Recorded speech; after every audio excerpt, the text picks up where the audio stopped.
Isang maganda at mapagpalang araw po sa ating lahat. Kamusta na po ang mga taga-MMIM?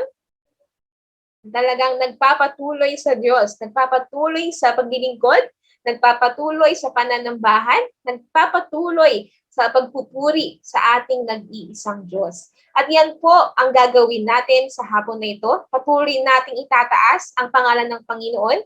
Sama-sama tayo ngayong mag-aaral ng kanyang salita upang ito po ay magamit natin sa atin pong paglilingkod at pagpapalalim pa ng ating pananampalataya.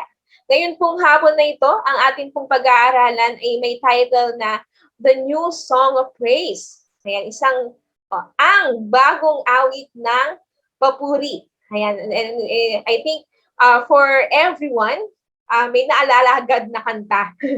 Ayan, kasi sinabing new song. Ayan. Pero ano nga bang ibig sabihin when we say a new song? Ano ba talaga ang pagpapahiwatig nito? Lalong-lalo na ni Haring David nung ginamit na ito sa isang awit niya. Ayan, ang atin pong verse na pag-uusapan ay nagmula sa isang awit ni Haring David na matatagpuan sa Psalm chapter 40. Yan. And I'm going to read to you Psalm chapter 40, verse 3. It says, He put a new song in my mouth, a hymn of praise to our God. Many will see and fear the Lord and put their trust in Him. Tayo po muna ay sumaglit na yumuko at manalangin maghingi ng gabay sa ating Panginoon. Aming mapagpalang Diyos, marami pong salamat dahil alam po namin na bagamat magkakahiwalay kami physically, we know, Lord God, we are united right now in praising you and in honoring you. We pray, Lord God, na ikaw po ang patuloy na sumama sa amin. Continue to give us the wisdom, Lord God, that we need so that as we study these words, your word, Lord God, ay ito po ay patuloy na magbigay sa amin ng kalakasan, ng wisdom, ng katalinuhan, ng assurance, Lord God. And if you need to rebuke us, use your word, Lord God. Nawa sa amin pong pag-aaral ay mapapurihan ka namin, yung pong focus namin ay wag pong maalis sa iyo, Diyos, at ikaw pong patuloy na mangusap sa bawat isa. Wala pong ibang tatanggap ng papuri kundi ikaw lamang, O Diyos. Hayaan mo na ang iyong tagapagsalita ay patuloy mo pong bigyan ng iyong karunungan at yung pong makakulangan ko bilang tagapagsalita ay punan mo ng iyong kalakasan at kapangyarihan so that sa amin pong pag-aaral, yun lamang pong tinig mo ang marinig ng bawat isa. Marami pong salamat. Ito po ang aming dalangin sa pangalan ni Jesus. Amen and amen. Ay, narinig niyo na ba yung quotation na life is hard and then you die? Ay, pag pinagalog, ang hirap ng buhay, tapos mamamatay ka rin naman. Medyo harsh siyang pakinggan sa Tagalog. But there is this quote that says, life is hard and then you die.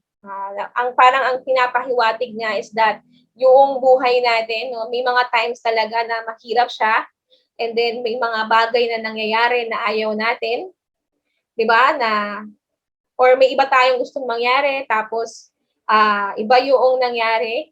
Ayan, so we struggle with those things, yung pinakamaliliit na bagay na nagputi ka ng damit tapos biglang paglabas mo umulan.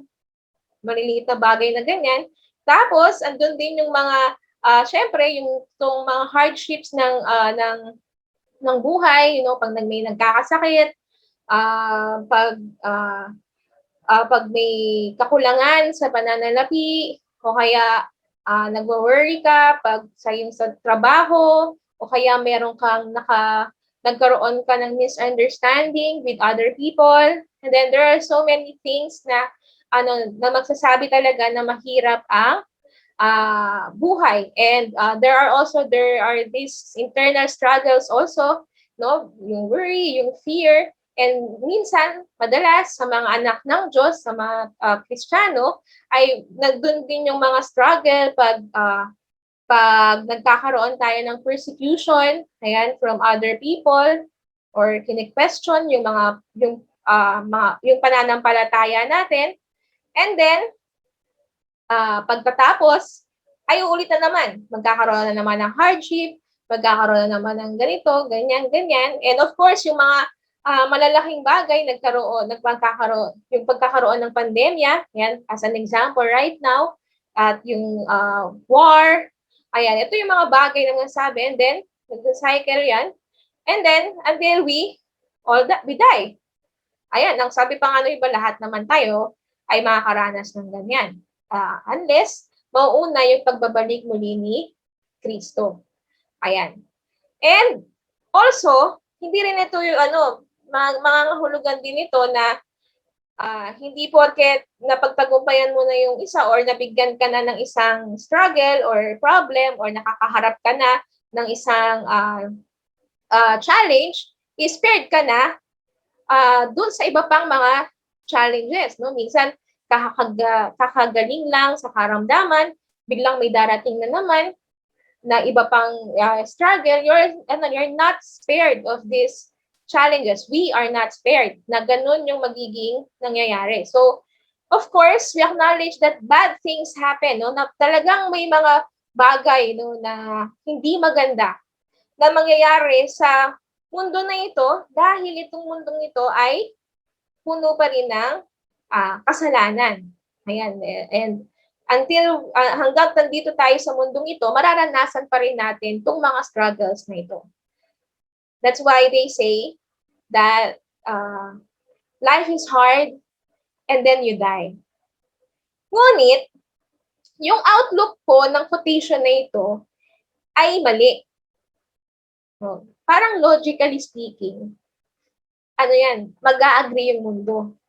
Pero mali yung outlook ng quotation na ito because hindi niya tinitake account ang Diyos. Ayan, ito yung para masasabi nating slogan ng isang taong walang pag-asa dahil hindi siya nakakilala or hindi siya naglilingkod sa tunay na Diyos. Ay, ito pong outlook na ito ay negative because it does not take into account or it does not put God in the picture. At itong outlook na ito ay ibang-iba sa outlook ni King David sa Psalms chapter 40 na binasa na nga natin na meron siyang bagong awit. Ayan, sa verse 3. Ayan, alam po ba ninyo na meron tayong lahat awit sa ating mga puso? Ayan, alam ba ninyo yun?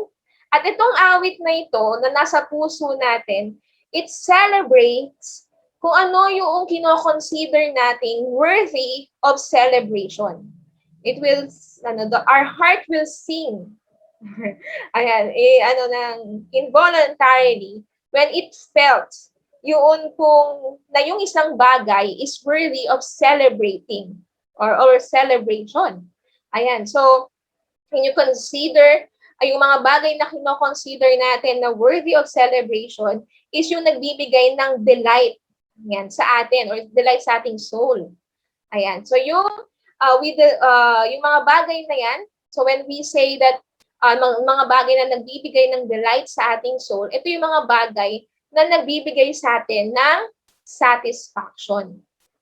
So there is this song and it feels like when our heart sings, pag inawit ng puso natin, yung awit na yan, ay ito ay laging bagong awit. Ayan, laging parang bago. Ayan, yung awit.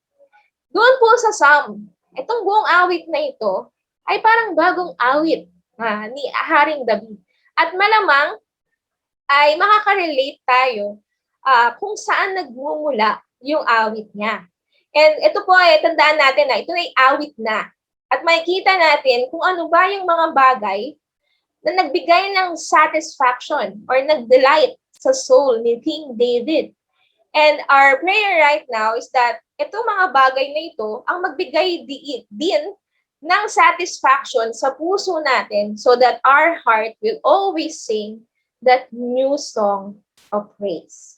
So, yun pong buong Psalm 40 ay titignan natin kasi dito makikita natin what brought David satisfaction and what led him into singing this new song of praise. Ayan. Ang una, na naawit or parte ng kanyang awit is because of the fact that David was rescued. Ayan. Please take note nung tense nung phrase was rescued. Na-experience na. Ayan. Hayaan niyo pong basahin ko yung verse 1, Psalms 40 verse 1 hanggang 5. Medyo mahaba lamang po. And, ayan. I waited patiently for the Lord. He turned to me and heard my cry. He lifted me out of the slimy pit, out of the mire and mire. He set my feet on a rock and gave me a firm place to stand. He put a new song in my mouth, a hymn of praise to our God. Many will see and fear the Lord and put their trust in him. Blessed is the one who trusts in the Lord, who does not look to the proud, to those who turn aside to false God. Many, Lord my God, are the wonders you have done, the things you planned for us. None can compare with you. Were I to speak and tell of your deeds, they would be too many to declare. Ayan. So if you will notice, ang sinabi dito ni David is that ang una niyang words is, I waited patiently for the Lord, and then he turned to me and heard my cry. He lifted me out of the slimy pit. Lifted me out. Ayan, inalis na siya. Ayan, sa isang pumunoy. Ayan, slimy pit. Ayan, inalis na siya sa isang pumunoy at niligtas siya ng ating Panginoon. And that's where he found a new song of praise. Because he was rescued before. And that brought him satisfaction. Alam niya na siya ay na-rescue na. Ayan, no? Na inalis na siya ng Panginoon doon sa kinalalagyan niya before.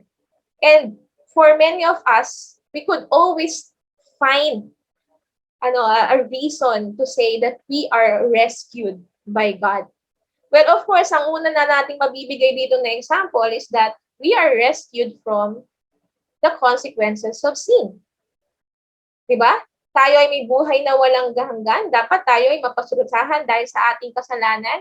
Ngunit dahil sa biyaya at kaloob ng Diyos, tayo ay may buhay na walang hanggan. That's a rescue that we could always turn to and say, I was rescued by God. Therefore, I have this new song of praise. For him, I will always be satisfied and my soul will always delight in what God has done for me.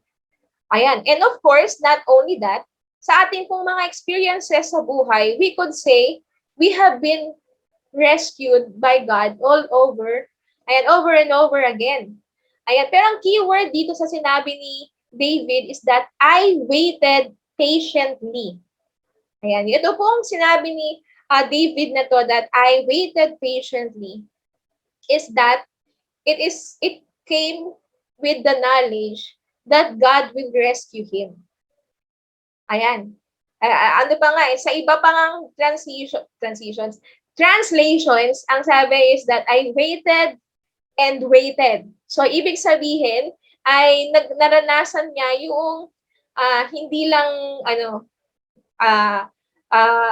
medyo tumagal, no, yung tugon or dating ng tugon ng ating Panginoon. Ngunit nakikinig ang Diyos sa kanya.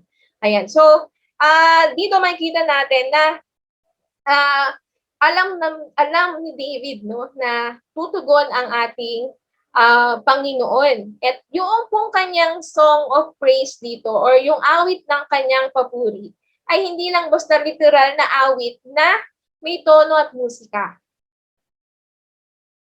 Yan. Alam niyo po yung awit ng kanyang papuri ay sa pamamagitan ng pag-proclaim kung anong ginawa sa kanya ng ating Panginoon. Diba? So, pamamagitan na, ang sabi niya po dun sa verse 5, many, Lord my God, are the wonders you have done. The things you planned for us, none can compare with you. Were I to speak and tell of your deeds, they would be too many to declare. We have all been rescued by God. Have you? Kasi kung tayo ay nakaranas na ng kanyang rescue, ayan, dapat ito rin yung song of praise natin will translate into testifying of His good deeds. Diba? Sabi nga, none can compare. So, if David can speak of this, paano pa kaya tayo na sinabi na sa Isaiah chapter 1 verse 18, though your sins are like scarlet, they shall be as white as snow. Aren't you going to tell of that? Yung experience natin na ganitong kaligtasan galing sa ating Panginoon. And not only that, yun pong paulit-ulit na pagliligtas niya sa ating pong mga experiences sa buhay. No, na may mga panahon na feeling natin wala nang ready na tayo na sabihin na okay, iba na lang, then God will make a way. Okay, so hayaan natin na malaman ng iba kung ano yung ginawa ng Diyos. Okay?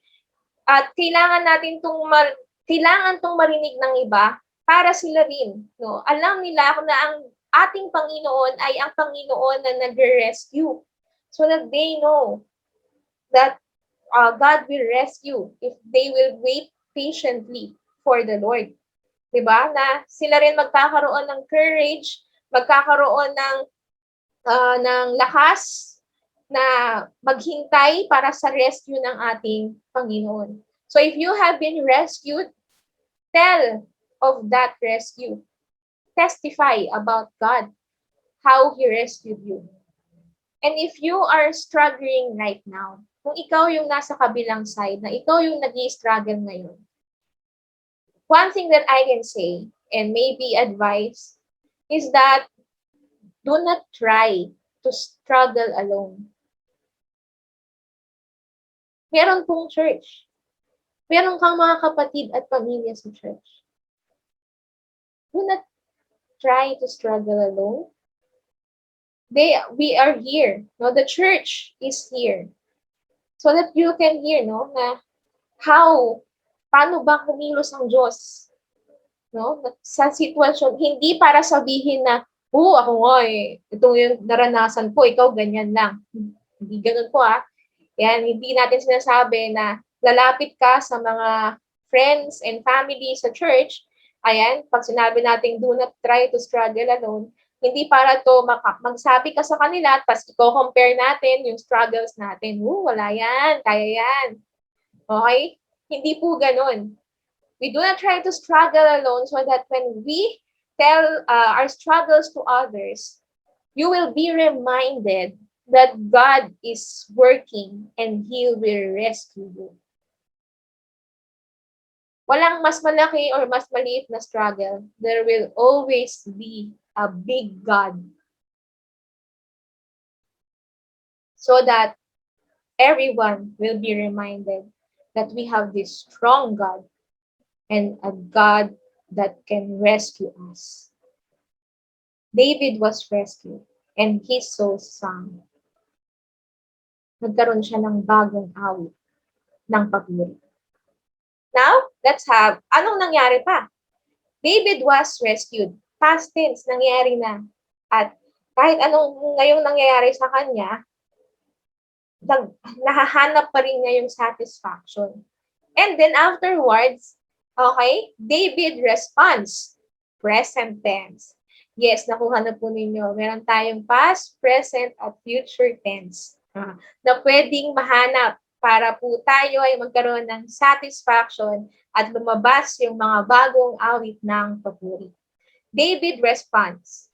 At ang response ni David sa pag-alaala niya ng ginawa ng Diyos sa kanya ay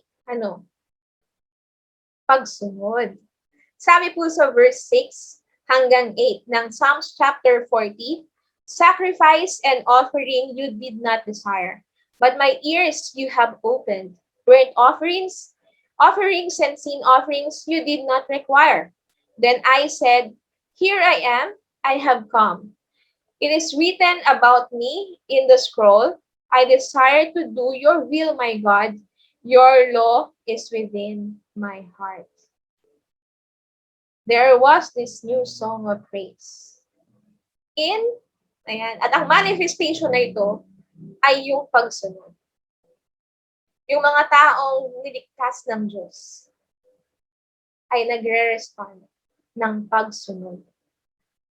Magandang nating laging tatandaan yung order. Hindi ka liligtas ng Diyos dahil sumunod ka or sumusunod ka. Niligtas ka ng Diyos, tayo. Niligtas tayo ng Diyos, kaya tayo susunod. Yun po ang tamang order. Ay pagsunod ay isang integral part ng pananambahan. In fact, lahat po ng papuri at pananambahan ay nasa form ng obedience at paglilingkod. Ayan, di ba? Lahat ng ginagawa natin ay form talaga ng obedience sa ating Diyos. And that's our response. No? So we will continue to let our hearts sing this new song of praise in the form of obedience. Ayan. But we have to take note, maganda rin i-take note na ito pong verses 6 to 8 is actually quoted sa Hebrews chapter 10, verses 5 to 10. Bakit? Basahin muna po natin yung Hebrews 10, 5 onwards. No? Ang sabi sa 5, therefore, when Christ came into the world, He said, ayan. Tapos yung 6, yung karugtong na po na yun is the exact quotation ng verses 6 to 8 na binasa natin from the Psalms. Why? Because the ultimate, yung pong ultimate na pagpapakita nito ay si Jesus. Okay? Kasi tayo mismo, kung tayo lang, pag sinabi natin yun na magiging obedient tayo sa Panginoon, we cannot perfectly do it. No? Susunod, may mga panahon na mag-struggle tayo sa pagsunod natin. May mga panahon na magkakaroon tayo ng shortcomings sa ating pagsunod. That's why we need, kailangang mangyari na ang maging ultimate na pagpakita nito ay ang ating Panginoong Jesus. Ayan. So, ang naging totoo talaga, yung verse sa pamamagitan ng katauhan ni Jesucristo. He obeyed the Father perfectly. And when He did that, we became new creations. No? Na-allow tayo na maging bagong mga creations. We have been rescued sa ating sins. Na nagkaroon tayo ng pagkakataon na makaharap sa ating Panginoon. And for these last 2 weeks, diba, nandun yung new righteousness. We have found that in Jesus Christ. Since we cannot be perfect sa ating sariling pamamaraan. So ito yung mga bagay na kalakip nito. So, David responds in the form of obedience. He is still singing at this time. Nung inalala niya yung pong rescue sa kanya ng ating Panginoon. And then, past tense, present tense, response. Of course, also, yung future tense ng mga bagay. David will always be reliant. Reliant kanino? Of course, kay God. Sabi dun sa verse 11 onwards ng Psalm 40, do not withhold your mercy from me, Lord. May your love and faithfulness always protect me. For troubles without number surround me. My sins have overtaken me and I cannot see. They are more than the hairs of my head and my heart fails within me. So David was saying na ang dami pa rin na struggles. Ang sabi pa nga niya, yung troubles ay walang bilang. Mas marami pa sa buhok niya. Sa buhok niya sa kanyang ulo. Grabe, gano'n kaya karami yung troubles na yun. At ang sabi niya, alam niya na, yung mga bagay na yan ay mangyayari. But sabi patuloy po natin sa verse 13, be pleased to save me, Lord. Come quickly, Lord, to help me. Alam niya na darating pa rin. Ayan. At ang magsasagip pa rin sa kanya with all these troubles ay walang iba kundi ang ating Diyos. Ayan, maganda rin tingnan, no? Be pleased to save me, Lord. Come quickly, Lord, to help me. Ayan, before his heart, ayan, will fail him. And alam din natin naman na dapat din nating nire-remind na there are times that God allows us to stay in that struggle. Ayan na. Para nararanasan natin. Ayan, para and we may not understand why. Ayan, but God's timing is always perfect. No, na ang pinakagusto kong narinig na explanation is that, alam naman ng Diyos, ayan, kung hanggang saan talaga ang iyong kaya, pero ikaw mismo hindi mo alam. And, gusto niyang malaman mo kung anong kaya niyang gawin sa pamamagitan mo, sa sitwasyon mo. Because He knows. God is an all-knowing God. So that you will know Him more.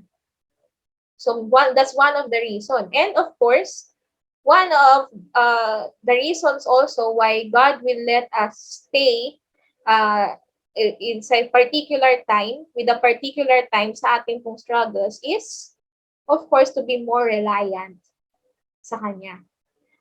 People say na God will not give you something you cannot carry. But you know what? In reality, most of the time, if not all of the time, God will allow these things na magiging burden natin so heavy that we cannot really carry it. Why? So that we will just come to Him. So that we will just rely on Him. At ang sabi dito ni David, Lord, ayan, you will save me. Ay, pag pinagpatuloy pa natin, makikita pa natin yung declaration niya ng kanyang reliance sa ating Panginoon. And itong reliance na to also comes with that confidence, no, na alam niya kung nadarating ang Diyos. Yan. Sabi doon, may all who want to take my life be put shame and confusion. May all who desire my ruin be turned back in disgrace. May those who say to me, aha, aha, be appalled at their own shame. But may all who seek you rejoice and be glad in you. May those who long for your saving help always say, the Lord is great. But as for me, I am poor and needy. May the Lord think of me. You are my help and my deliverer. You are my God. Do not delay.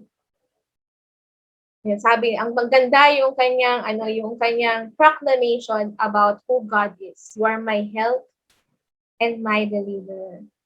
That's a complete trust, reliance, and confidence about his God who has rescued him and he is serving. Kaya meron siyang gano'n na lang na pagtitiwala sa ating Panginoon. So tayo ba? Ayan. Sana matagpuan natin lagi na yung satisfaction ng ating soul and ng ating heart will always find it in God, who has rescued us, who are we serving, and who will always be our help and our deliverer.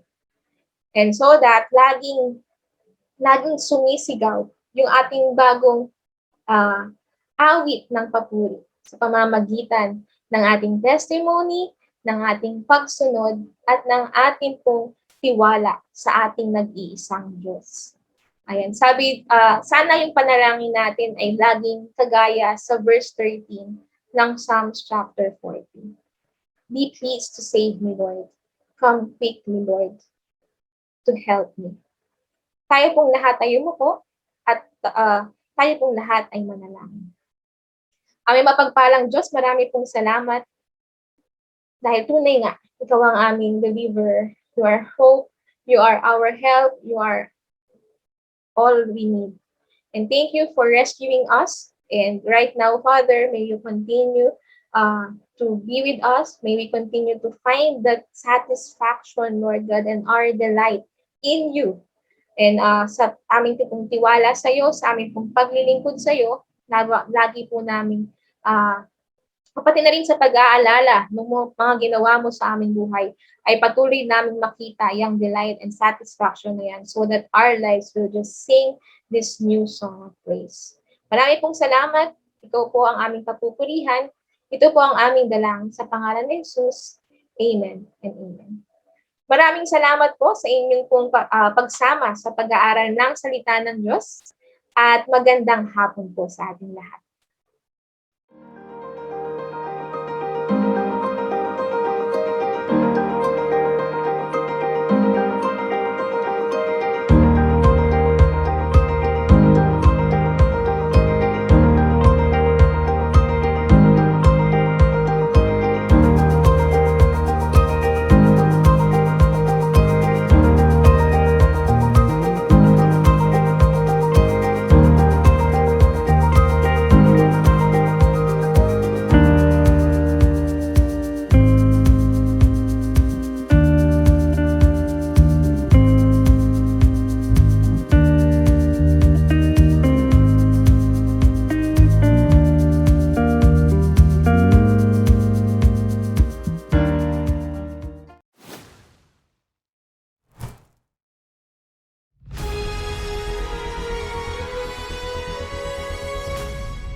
Kumusta ang mga taga-MMIM? Nagpapatuloy sa Diyos! Purihin ang Panginoon! Purihin natin ang Diyos sa Kanyang templo. Purihin natin Siya sa langit ang Kanyang matibay na tahanan. Purihin natin Siya dahil sa Kanyang kadakilaang mga ginagawa.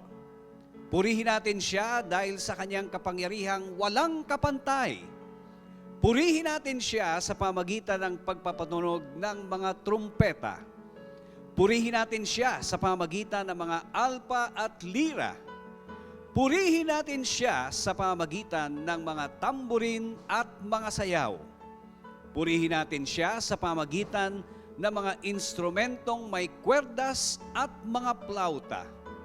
Purihin natin Siya sa pamagitan ng mga matutunog na mga pompyang.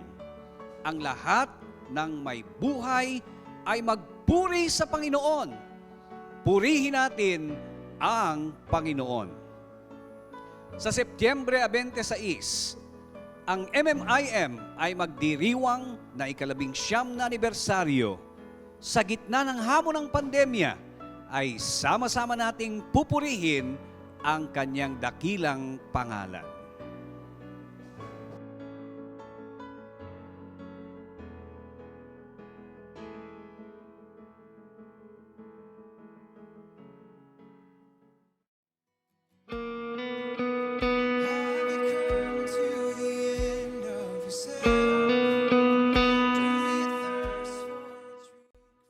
Sa pagkakataon naman po na ito, tayo pong lahat ay sama-samang mananalangin para po sa isa't isa. Hindi man po tayo nakakasigurado kung ano pong mga mangyayari at marami pong mga nangyayari ngayon ang pwedeng makapagdala sa atin ng worry. Ayan, wala po tayong pinakamagandang weapon against this, kundi ang pananalangin. Tayo pong lahat ay dumulog sa ating Panginoon sa isang panalangin. Aming mapagpalang Diyos, marami pong salamat because it is a privilege to come into your presence and to bring, Lord God, yung amin pong, not only our worship and praises, pero pati na rin po, Panginoon, yung amin pong mga burdens, Lord God. Lord, we continue to pray for our word and for this pandemic, Lord God, na tumataas, Panginoon, yung pong mga number of cases, lalo dito po sa Philippines, nakalagpo po ng bagong variant, Lord God. But we know, Lord God, whatever numbers, Lord God, yung mga lumalabas, we know you are in control. May you continue to work, Lord God, in us and through us so that we can become blessings, Lord God, sa mga tao sa paligid namin at makapagbigay kami ng comfort, Lord God, dahil sa mga naaapektuhan nito, Panginoon, dun po sa may mga sakit, Panginoon, or naapektuhan ng nung virus, Lord God, pati na rin po dun sa mga tao na naapektuhan when it comes to their resources. Use us, Lord God, as a channel of your strength, of your love, Lord God, so that these people will find comfort in you, Lord God. We pray that you continue to give the government the wisdom, Lord God, sa kanila pong paghawak nito, pati na rin po yung mga tao, yung discipline, Lord God, yung pong cooperation, Lord, ay patuloy na ipaalala mo so that we could get out of this pandemic victoriously, Lord. We also pray, Lord God, para sa mga kapatiran namin, those who are sick, Lord God, continue to heal them right now. Touch them, Lord God, mula ulo hanggang talampakan, and give them, Lord God, the healing, the strength, and the recovery, Lord God, that they need. We also pray, Lord God, para po sa mga nagpe-pray ng resources, trabaho man ito o business, Panginoon, ay ikaw po ang patuloy na magpala sa kanila. We know that in this time, Lord God, ay medyo mahirap ito, Panginoon, lalo na sa mga naghahanap ng trabaho or mag-start ng kanilang business. But we know in you, Lord God, nothing is impossible. Continue to provide, Lord God, sa pangangailangan po ng bawat isa. Pati na rin po, Panginoon, yung pong mga may inaayos sa kanilang family, continue to shower them with your love so that they will always be united, Lord God, in spirit. We also pray, Lord God, para po sa lahat. Yung kalakasan mo, yung protection mo, Panginoon, ang patuloy mong iparanas sa amin, Panginoon, upang kami din ay magamit mo, nasan man kami, para po maging testimony kung gaano kang kabuti at kung gaano kang pong nagpapala sa iyong pong mga Lord, marami pong salamat. Lahat po ng prayer requests ng mga kapatid, Panginoon, ay patuloy mong tugunin sa iyo pong pinaka best, Lord God, na time at sa best way, Lord God, na kami po ay patuloy na magbabalik sa iyo ng papuri at pagsamba. Ito po ang aming dalangin sa pangalan ni Jesus. Amen. Muli, marami pong salamat and see you next week.